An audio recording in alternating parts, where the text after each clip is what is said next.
گہرے نیلے سمندر کے بیچ ایک بہت بڑا جزیرہ تھا۔ اس جزیرے پر ایک ظالم ملکہ الانا کا بہت بڑا قید خانہ تھا، جس میں ہزاروں نوجوان قیدی تھے، جن پر روزانہ ملکہ الانا کے حکم پر تشدد کیا جاتا تھا۔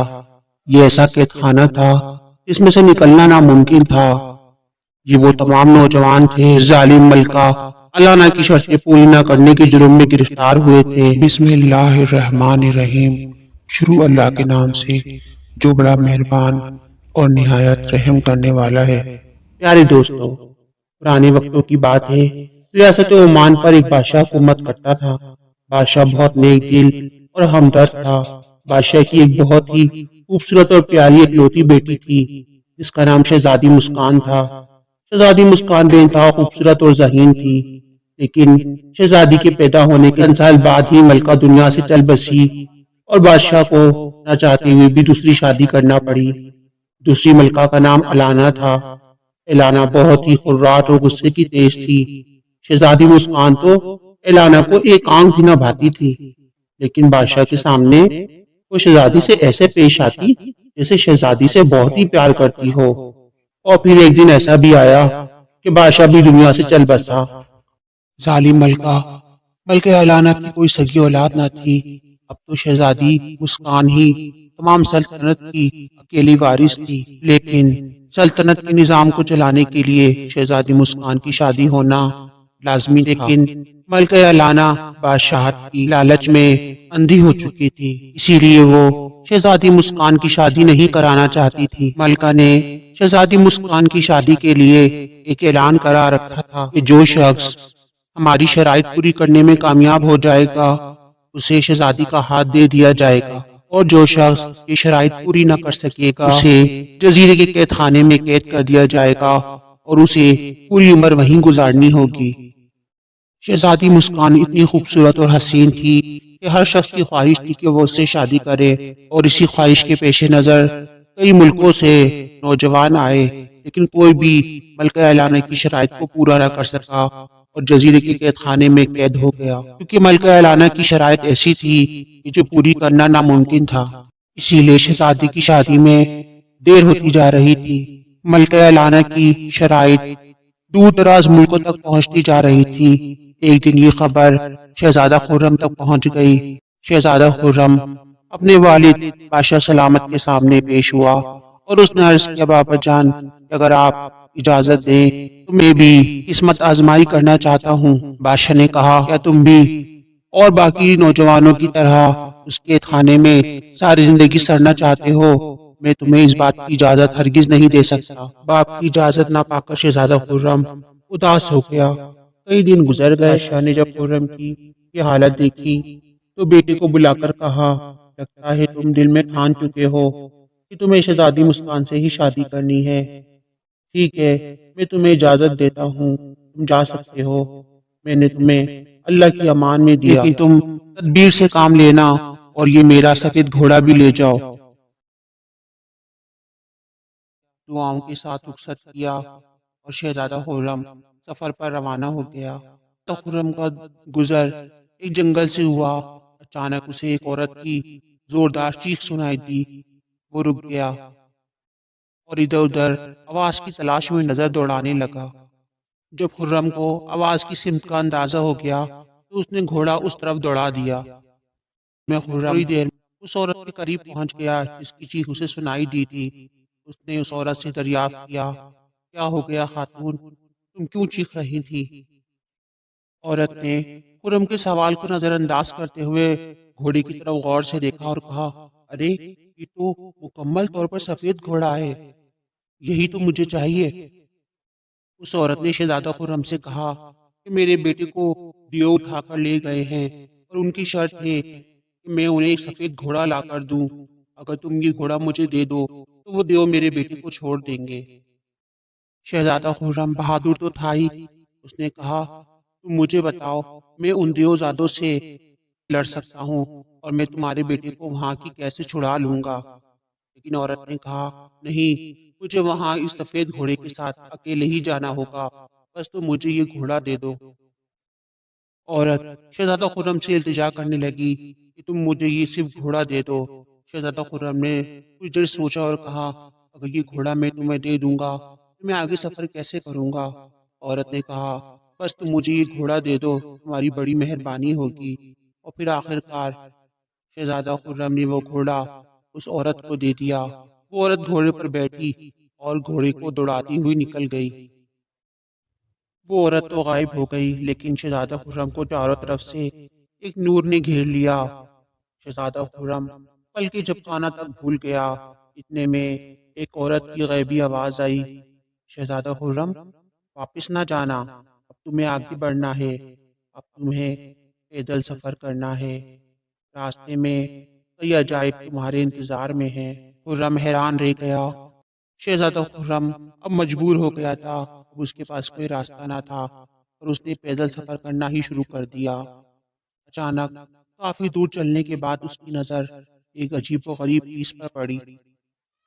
شہزادہ خرم جس راستے پر سفر کر رہا تھا وہ راستہ صاف ستھرا تھا، لیکن اب اسے سامنے ایک ٹیلا نظر آ رہا تھا۔ شہزادہ خرم حیران تھا اس ٹیلے کو دیکھ کر، کیونکہ وہ ٹیلا آہستہ آہستہ ہل رہا تھا۔ شہزادہ خرم آگے بڑھا اور اس ٹیلے پر چڑھ گیا۔ اگلے ہی لمحے وہ حیران رہ گیا، کیونکہ وہ کسی ٹیلے پر نہیں بلکہ کسی موٹے سے انسان کے پیٹ پہ چڑھا ہوا تھا، جو کہ سو رہا تھا، جو سوتے میں گہری سانس لینے کی وجہ سے وہ زور زور سے ہل رہا تھا۔ اس شخص کا چہرہ عجیب و غریب سا تھا۔ شہزادہ خرم اس کے پیٹ سے نیچے اترنے لگا تو اچانک ہی اس کا پیر پھسلا اور وہ نیچے گر گیا۔ وہ آدمی ہڑبڑا کر اٹھ بیٹھا اور کھڑا ہو گیا۔ شہزادہ خرم اس موٹے آدمی کی پھرتی پر حیران رہ گیا۔ تلوار کی آواز سے وہ موٹا انسان مڑا اور خرم کو دیکھ کر ہنسنے لگا۔ موٹے آدمی نے اتنے میں اپنے ارد گرد کے پیڑوں کو جڑ سے اکھاڑنا شروع کر دیا۔ خرم خاموشی سے یہ سب کچھ دیکھ رہا تھا اور ایک دم سے شہزادہ خرم نے تلوار ایک طرف پھینک دی اور موٹے آدمی سے کہا، کاش ہم دوست بن سکتے۔ شہزادہ خرم کی بات سن کر موٹے آدمی نے درخت کو اکھاڑنا چھوڑ دیا اور شہزادہ خرم سے کہا کہ اگر تم مجھے کھانا کھلا دو تو ہم دوست بن سکتے ہیں۔ شہزادہ خرم نے کہا، واہ کیا بات ہے، یہ ہوئی نا بات، تمہارا نام کیا ہے؟ اس موٹے اور اونچے قد والے آدمی کے لب ہلے اور اس نے کہا، میرا نام بدین ہے۔ اس کے بعد شہزادہ خرم نے اس موٹے آدمی کے لیے شکار تلاش کرنا شروع کیے اور اپنا تیر کمان سنبھال لیا۔ شہزادہ خرم شکار کرتا جا رہا تھا اور وہ موٹا دیو ہیکل آدمی کھاتا جا رہا تھا۔ شام ہو گئی، اب تو شہزادہ خرم بھی تھک چکا تھا۔ اتنے میں وہ موٹا آدمی بولا، بس میرا پیٹ بھر گیا ہے، میرے لیے اتنا ہی کافی ہے، اب میں 6 ماہ سکون سے گزار لوں گا۔ شہزادہ خرم نے اس کی بات کو حیرت سے سنا اور کہا، 6 ماہ یعنی کہ اب تم 6 مہینے تک کچھ نہیں کھاؤ گے؟ شہزادہ خرم ان جانوروں کے سر گرنے لگا جو اب تک اس نے شکار کیے تھے، وہ کئی سو کے حساب سے تھے۔ شہزادہ خرم نے وہ رات موٹے انسان کے ساتھ وہیں گزاری اور دوسرے دن سفر کا آغاز کیا دوسرے دن سفر کا آغاز شروع کیا۔ چلتے چلتے ان دونوں کا گزر ایک وادی سے ہوا۔ ابھی وادی میں داخل ہی ہوئے تھے کہ اچانک تیز ہوائیں چلنے لگی۔ شہزادہ خرم اور بدین وہیں رک گئے۔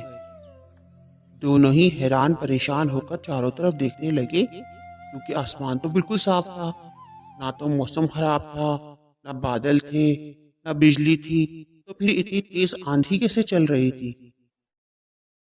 ہوا کے جھکڑ اتنے تیز تھے کہ شہزادہ خرم کے تو قدم ہی اکھڑنے لگ گئے۔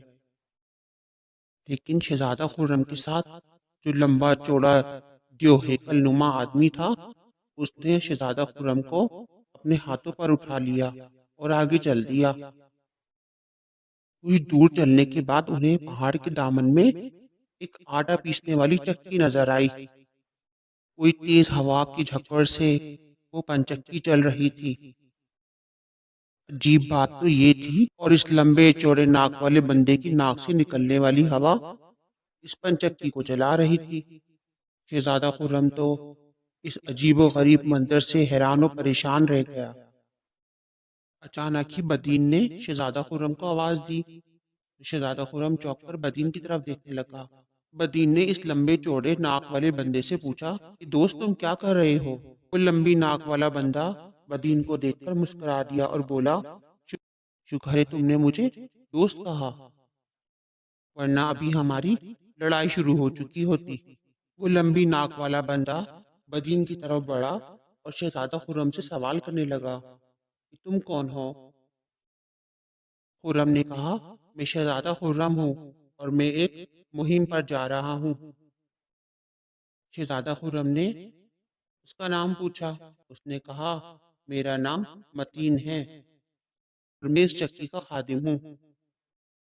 شہزادہ خرم نے اس سے پوچھا آپ یہ چکی کیوں چلا رہے ہو؟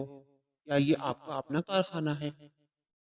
شہزادہ خرم کی بات سن کر متین اداس ہو گیا اور اداس لہجے میں بولا نہیں شہزادے، ایسا کچھ نہیں ہے، میں تو یہاں خادم ہوں، یہ میرے مالک کی چکی ہے۔ میرا مالک بہت ہی کنجوس آدمی ہے، میں تو یہاں پیٹ بھر کر کھانا بھی نہیں کھا سکتا۔ شہزادہ خرم کو اس پر بڑا ترس آیا۔ اس نے متین سے کہا تم یہ نوکری چھوڑو اور ہمارے ساتھ چلو، وہاں تمہارے پاس وہاں تو تمہیں بہت کچھ ملے گا کھانے کے لیے۔ متین نے شہزادہ خرم سے کہا کیا واقعی مجھے بہت کھانا ملے گا؟ بدلے میں بدین نے کہا ہاں تم چلو ہمارے ساتھ، یہ شہزادہ خرم بہت اچھا انسان ہے، اس نے مجھے بھی بہت سارا کھانا کھلایا ہے اور دیکھنا کہ تمہیں بھی بہت کچھ کھلائے گا۔ اب تو وہ لمبا تڑنگا لمبی ناک والا متین بھی ان کے ساتھ چل پڑا۔ کچھ دور چلنے کے بعد اچانک ہی متین رک گیا اور ادھر ادھر دیکھنے لگا اور اچانک ہی اس نے اپنے کان زمین سے لگا دیے اور کچھ سننے کی کوشش کرنے لگا۔ شہزادہ خرم اور لمبا موٹا بدین بھی یہ سب دیکھ کر حیران تھے کہ اسے کیا ہو گیا ہے۔ تھوڑی دیر بعد متین اٹھا اور شہزادہ خرم سے کہا دوست، میری ناک کی طرح میرے کان بھی بہت تیز ہیں، میں جس طرح اپنی ناک کی ہوا سے پنچکی چلا سکتا ہوں، اسی طرح میرے کان بھی کئی دور میل کی آواز سن سکتے ہیں، اور ابھی مجھے کچھ عجیب سی آواز آ رہی ہے۔ اور پھر اس نے شہزادہ خرم کو بتایا کہ یہاں سے کئی میل دور ایک دلدل ہے جس کا پانی اس وقت کھول رہا ہے اور میں اس کی آواز سن سکتا ہوں، اسی لیے ہمیں راستہ بدل لینا چاہیے۔ متین کی باتیں سن کر شہزادہ خرم نے کہا تم تو واقعی بڑے کمال کے بندے ہو، اور پھر انہوں نے اپنا راستہ تبدیل کر لیا۔ ابھی کچھ دور ہی گئے تھے، ان کے سامنے اچانک ہی ایک کمزور لاغر سا آدمی آ کر کھڑا ہو گیا۔ اس کمزور آدمی نے اپنی دونوں آنکھیں ایک لکڑی سے چھپائی ہوئی تھی۔ شہزادہ خرم نے اس بندے سے پوچھا اے نوجوان، کیا تمہاری آنکھوں میں تکلیف ہے؟ لیکن وہ چپ رہا۔ بدین نے افسوس سے کہا مجھے لگتا ہے شہزادے یہ نابینا ہے۔ اتنے میں وہ نوجوان ہنسنے لگا اور لکڑی کا ٹکڑا آنکھوں سے ہٹا دیا۔ یہ تینوں اس نوجوان کی عقابی چمکدار آنکھیں دیکھنے لگے۔ اتنے میں اس نوجوان نے کہا میرا نام احد ہے، میں سب دیکھ سکتا ہوں، میری نظریں بہت تیز ہیں، میں دیوار کے آر پار بھی دیکھ سکتا ہوں اور سینکڑوں میلوں دور کی چیزیں بھی مجھے صاف دکھائی دیتی ہیں، میں تو زمین کے اندر بھی دیکھ سکتا ہوں، لیکن جب مجھے قریب کی چیزیں دیکھنی ہوتی ہیں تو میں یہ لکڑی کا ٹکڑا آنکھوں پر رکھ لیتا ہوں۔ شہزادہ خرم نے کہا دوست، پھر تو تمہیں ہمارے ساتھ چلنا چاہیے۔ اور پھر احد سے کہا کیا تم میرے ساتھ چلو گے اور میری اس مہم میں میرا ساتھ دو گے؟ تو اس نوجوان نے کہا ہاں ضرور، میں آپ کے ساتھ چلنے کے لیے تیار ہوں۔ احد نے شہزادے خرم سے کہا شہزادے، میں آپ کی بہادری کے قصے بہت سن چکا ہوں، مجھے آپ کی مدد کر کے بہت خوشی ملے گی۔ شہزادہ خرم نے سینے پہ ہاتھ رکھ کر احد کا شکریہ ادا کیا اور یہ تینوں آگے سفر کے لیے روانہ ہو گئے۔ شہزادہ خرم اپنے تینوں دوستوں کے ساتھ آگے سفر پر رواں دواں تھا۔ وہ آرام بھی کرتے اور آگے کا سفر بھی کرتے۔ آہستہ آہستہ وہ منزل کے قریب ہوتے جا رہے تھے اور علانہ کا محل قریب آتا جا رہا تھا۔ اچانک ہی شہزادے خرم اور اس کے ساتھیوں گزر ایسی جگہ سے ہوا جہاں گرمی بہت تھی۔ ابھی شہزادہ خرم اور اس کے ساتھی وہاں ٹھہرے ہوئے تھے کہ اچانک ہی ماحول بدلنے لگا اور گرمی کی جگہ پر ہلکی ہلکی سی ٹھنڈک محسوس ہونے لگی، لیکن یہ صرف چند سیکنڈ کے لیے تھا، پھر دوبارہ ویسی ہی گرمی ہو گئی۔ جب ان تینوں نے دائیں بائیں دیکھا تو انہیں ایک شخص درخت کے نیچے کھڑا نظر آیا۔ اس نے بھاری بھاری کپڑے لپیٹے ہوئے تھے۔ شہزادے خرم نے کہا، اے دوست، سب خیریت تو ہے؟ ہمیں تو یہاں اتنی گرمی لگ رہی ہے اور تم سردی سے کپ کپا رہے ہو۔ تو اس نے کہا، میں تم لوگوں سے مختلف ہوں شہزادے، یہ دیکھو۔ اور پھر اس نے جیسے ہی اپنے جسم سے چادر ہٹائی، اچانک ہی ماحول بدلنے لگا اور ٹھنڈی ہوا چلنے لگی اور ٹھنڈ سی محسوس ہونے لگی۔ شہزادے خرم نے پوچھا، یہ سب کیا ہے دوست؟ وہ بولا، میں بادل ہوں، میرے اندر سردی بھری ہوئی ہے اور یہ میری خاصیت ہے۔ شہزادے خرم نے کہا، دوست، تم چاہو تو ہمارے ساتھ ہماری مہم پر چل سکتے ہو سکتا ہے تم ہماری اس مہم میں کچھ مدد کر سکو۔ تو بادل بھی راضی ہو گیا اور آخر ایک لمبا سفر طے کر کے یہ لوگ شہزادی مسکان کی ریاست عمان جا پہنچے۔ شہزادے نے اپنے دوستوں کو ایک جگہ ٹھہرا دیا اور خود اکیلا ہی محل کی طرف چل دیا اور ملکہ علانہ کو اپنے آنے کی اطلاع پہنچائی۔ کچھ دیر بعد اور پیغام بھیجا کہ وہ کس مقصد کے لیے ملکہ سے ملنا چاہتا ہے۔ ملکہ نے جلد ہی شہزادے خرم کو دربار میں ملنے کے لیے بلوا لیا اور طنزیہ نظروں سے شہزادی کی طرف دیکھتے ہوئے کہا، اچھا شہزادے، تو تم شہزادی مسکان سے شادی کرنا چاہتے ہو؟ اور پھر کہنے لگی، چلو ٹھیک ہے شہزادے، لیکن میری کچھ شرائط ہیں، اگر تم یہ پوری کرنے میں کامیاب ہو گئے تو مجھے یہ رشتہ منظور ہے۔ شہزادہ خرم نے کہا، ٹھیک ہے ملکہ، مجھے آپ کی تمام شرائط منظور ہے، اب مجھے بتائیے مجھے کیا کرنا ہے۔ ملکہ کہنے لگی، میری پہلی مہم یہ ہے، یہاں سے 100 میل دور ایک جنگل میں ایک کنواں ہے جو بہت گہرا ہے۔ چند سال پہلے میری اس میں ایک انگوٹھی گر گئی تھی۔ آج شام سے پہلے مجھے وہ انگوٹھی لا دو، اور اگر ایسا نہ ہوا تو شہزادے تمہیں جزیرے پر قید کر دیا جائے گا۔ شہزادے نے کہا، ٹھیک ہے ملکہ عالیہ۔ اس کے بعد وہ شہر سے باہر نکل آیا اور سیدھا اپنے دوستوں کے پاس پہنچا اور انہیں ساری بات بتا دی۔ پھر یہ سب سوچنے لگے کہ ملکہ کی انگوٹھی کیسے تلاش کی جائے۔ شہزادے خرم کو اچانک ہی آہت کا خیال آیا، اس کی نظریں بہت تیز تھیں۔ شہزادے خرم نے آہت سے کہا، تم جاؤ اور انگوٹھی تلاش کرو۔ آہت نے وہیں بیٹھے بیٹھے آنکھوں سے لکڑی کا ٹکڑا ہٹایا اور شہزادے خرم کو صحیح جگہ بتا دی جہاں انگوٹھی موجود تھی۔ شہزادہ خرم فوراً ہی متین کے ساتھ وہاں پہنچا اور انگوٹھی نکال کر لے آیا۔ سورج غروب ہونے ہی والا تھا کہ شہزادہ خرم محل پہنچ گیا اور اس نے انگوٹھی علانہ کے سامنے پیش کر دی۔ ملکہ حیران و پریشان ہو کر شہزادے خرم کو دیکھنے لگی۔ انگوٹھی دیکھ کر ملکہ کا رنگ اڑ گیا۔ ملکہ نے انگوٹھی کو اچھی طرح جانچ کر دیکھا تو یہ اس کی ہی انگوٹھی تھی۔ ملکہ سمجھ گئی یہ میری ہی انگوٹھی ہے۔ ملکہ علانہ نے ایک زہریلی مسکراہٹ سے شہزادے خرم کی طرف دیکھا اور کہا، ٹھیک ہے شہزادے، تم پہلی مہم میں کامیاب ہو گئے ہو، دوسری مہم کے لیے کل صبح تیار رہنا۔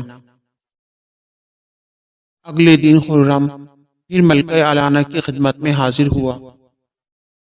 ملکہ بولی، کل تم نے بہت بڑی مہم سر کی ہے، اس لیے تمہیں بھوک تو بہت لگی ہوگی۔ اور پھر ملکہ بولی، یہاں قریبی ہماری ایک جگہ ہے جہاں پر میری 30 گائیں بندھی ہیں، تم جاؤ انہیں ذبح کرو اور شام سے پہلے پہلے انہیں کھا لو۔ یہ تمہاری دوسری مہم ہے۔ شہزادہ خرم ملکہ اعلانہ کی اس دوسری مہم کو سن کر مسکرانے لگا اور ملکہ سے کہا، ملکہ عالیہ، اگر آپ اجازت دیں تو میں اس مہم میں اپنے ایک خادم کو شامل کر سکتا ہوں جو میرا کھانا بناتا ہے۔ کچھ دیر سوچنے کے بعد ملکہ نے کہا، ٹھیک ہے، تمہیں اجازت ہے، تم اپنے خادم کو شامل کر سکتے ہو۔ اب شہزادہ خرم نے لمبی ناک والے متین کو بلوایا اور اسے تمام جانور کھانے کی دعوت دی۔ لمبی ناک والا تو نہ جانے کب سے بھوکا تھا، اس نے بھوکوں کی طرح جانوروں کو کھانا شروع کر دیا۔ شام تک محل کے تمام جانور کھائے جا چکے تھے۔ شام کو جب ملکہ نے محل کا چکر لگایا تو اس نے دیکھا تمام جانور غائب ہیں، تو اس نے محل کے خادموں سے پوچھا تو انہوں نے جواب دیا کہ تمام جانور تو شہزادہ خرم اور اس کا خادم کھا چکے ہیں۔ یہ سننا تھا کہ ملکہ کو غشی کے دورے آنے لگے، اور شام کو ملکہ نے شہزادے کو کل کے ناشتے کی دعوت دی جسے شہزادہ خرم نے قبول کر لیا۔ ناشتے کے دوران ہی ملکہ نے شہزادہ خرم کو تیسری مہم کے بارے میں آگاہ کیا اور کہا کہ شہزادے، کل تم سارا دن شہزادی کی نگرانی کرو گے۔ اگر شام تک شہزادی مسکان کو کچھ ہوا یا وہ غائب ہوئی تو تمہارا ٹھکانہ وہی جزیرے والا قید خانہ ہوگا۔ شہزادہ خرم نے یہ مہم بھی قبول کر لی۔ ملکہ اعلانہ بہت چالاک تھی، اس نے شہزادے خرم کے کھانے میں نشے کی دوا ملا دی۔ کھانا کھانے کے فوراً بعد ہی شہزادہ خرم اور شہزادی مسکان کمرے میں آ گئے اور باتیں کرنے لگے۔ اچانک ہی شہزادہ خرم کے نشہ آور دوا کی وجہ سے بند ہونے لگی اور جلدی وہ سو گیا۔ ملکہ نے بڑی ہوشیاری سے اپنے خاص خادموں سے مل کر شہزادی مسکان کو اغوا کر لیا، اسے باندھ کر سمندر کے بیچ ایک کشتی پر چھوڑ دیا۔ شام کے وقت جب شہزادہ گہری نیند سے جاگا اور شہزادی کو کمرے میں نہ پایا تو بہت پریشان ہوا۔ وہ جلدی سے اپنے دوستوں کے پاس گیا اور آہت سے کہا کہ فوراً شہزادی کو تلاش کرو۔ تیز نظر والے آہت نے جیسے ہی اپنی تیز نظروں سے شہزادی کو تلاش کرنے کی کوشش کی تو اسے شہزادی دور سمندر کے بیچ ایک کشتی میں بندھی ہوئی نظر آئی۔ اس نے جلدی سے شہزادے خرم کو بتایا۔ خرم جلدی سے وہاں گیا اور شہزادی مسکان کو رہا کر کے لے آیا، اور پھر وہ دونوں اسی کمرے میں بیٹھ گئے جہاں ملکہ نے انہیں بھیجا تھا۔ شام ہو گئی، سورج غروب ہونے لگا۔ رات کے وقت ملکہ اپنی کنیزوں کے ساتھ اسی کمرے میں آئی جہاں شہزادی مسکان اور خرم بیٹھے ہوئے تھے۔ ملکہ کا تو خیال تھا کہ شہزادہ تو گہری نیند میں سو رہا ہوگا اور شہزادی غائب ہوگی، لیکن وہ تو ان دونوں کو دیکھ کر حیران رہ گئی کیونکہ جیسا اس نے سوچا تھا ویسا تو کچھ بھی نہ ہوا، اور شہزادہ خرم اور شہزادی تو ہنس ہنس کر باتیں کر رہے تھے۔ یہ دیکھ کر ملکہ کے تو ہوش اڑ گئے۔ ملکہ تو بہت شاطر تھی، اس نے بڑی ہوشیاری سے اپنے آپ کو سنبھالا اور بڑی خوبصورت سی مسکان سجاتے ہوئے شہزادے سے کہنے لگی، شاباش شہزادے، تم اس تیسری مہم میں بھی کامیاب ہو گئے ہو۔ اب کل تمہاری اور شہزادی مسکان کی شادی کی تقریب منعقد کی جائے گی، اس لیے تم اپنے تمام ساتھیوں کے ساتھ ہمارے مہمان خانے میں قیام کرو۔ شہزادہ خرم تو بہت خوش ہوا اور اپنے ساتھیوں کے ساتھ مہمان خانے میں آ گیا۔ مہمان خانے کی دیواریں اور فرش پیتل کا تھا۔ ملکہ اعلانہ نے شہزادہ خرم اور اس کے ساتھیوں کو ایک خاص مقصد سے اس جگہ ٹھہرایا تھا، اور اس کے بعد ملکہ اعلانہ نے اپنے خاص خادموں کے ساتھ مل کر شہزادہ خرم کے لیے ایک خاص منصوبہ تیار کیا، اور اس نے اپنے خادموں سے کہا کہ اس کمرے کے نیچے جس میں شہزادہ خرم اور اس کے ساتھی موجود ہیں، اس کے نیچے آگ لگا دو، اور ایسی آگ لگانا جو صبح تک دہکتی رہے۔ تاکہ یہ منحوس جل کر کوئلہ ہو جائے۔ خادموں نے ایسا ہی کیا اور تھوڑی دیر بعد جیسے ہی آگ لگی کمرے میں گرمی بڑھنے لگی۔ شہزادہ خرم اور اس کے ساتھی پریشان ہونے لگے کہ اچانک کیا ہو گیا، ایک دم سے اتنی تیز گرمی ہونے لگ گئی۔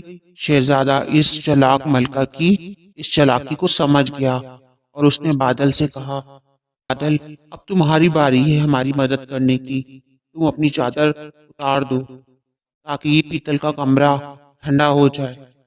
بادل نے جیسے ہی چادر ہٹائی کمرے کا ماحول بدلنے لگا اور کمرے میں ٹھنڈک ہو گئی۔ اگلی صبح ملکہ شہزادہ خرم اور اس کے ساتھیوں کو دیکھ کر حیران و پریشان تھی کہ یہ سب کے سب صحیح و سلامت ہیں۔ ملکہ یہ سب دیکھ کر آگ بگولہ ہو گئی اور وہ کھل کر سامنے آ گئی۔ اور پھر اس کے بعد ملکہ نے شہزادی کو ایک قلعے میں قید کر دیا اور شہزادے سے جنگ شروع کر دی۔ شہزادہ خرم اور اس کے ساتھیوں نے مل کر ملکہ کے خادموں کے چھکے چھڑا دیے اور شہزادی کو ملکہ کی قید سے آزاد کروا لیا اور ملکہ آخر گرفتار ہو گئی۔ ملکہ یالانا کی رعایا تو ویسے ہی ملکہ سے پریشان تھی۔ ملکہ کی گرفتاری کے بعد ملک بھر میں خوشیاں منائی گئیں اور شہزادی کی رہائی کے بعد شہزادہ خرم اور شہزادی مسکان کی شادی ہو گئی۔ ملکہ کو اسی جزیرے پر قید کر دیا گیا تھا جہاں وہ باقی شہزادوں کو قید کیا کرتی تھی، اور اس کے بعد شہزادہ خرم اور اس کے ساتھیوں نے مل کر ان تمام نوجوانوں کو آزاد کروایا جو شہزادی سے شادی کے خواہش مند تھے، اور انہیں ملکہ نے قید خانے میں ڈلوا دیا تھا۔ تو پیارے دوستو، یہ تھی ہماری آج کی بے حد خوبصورت سی کہانی۔ امید ہے آپ کو ہماری کہانی پسند آئی ہوگی۔ اگر آپ کو ہماری کہانی پسند آئی ہے تو ویڈیو کو لائک، شیئر اور چینل کو سبسکرائب تو لازمی کرنا۔ ملتے ہیں اگلی کہانی کے ساتھ، جب تک کے لیے اللہ حافظ۔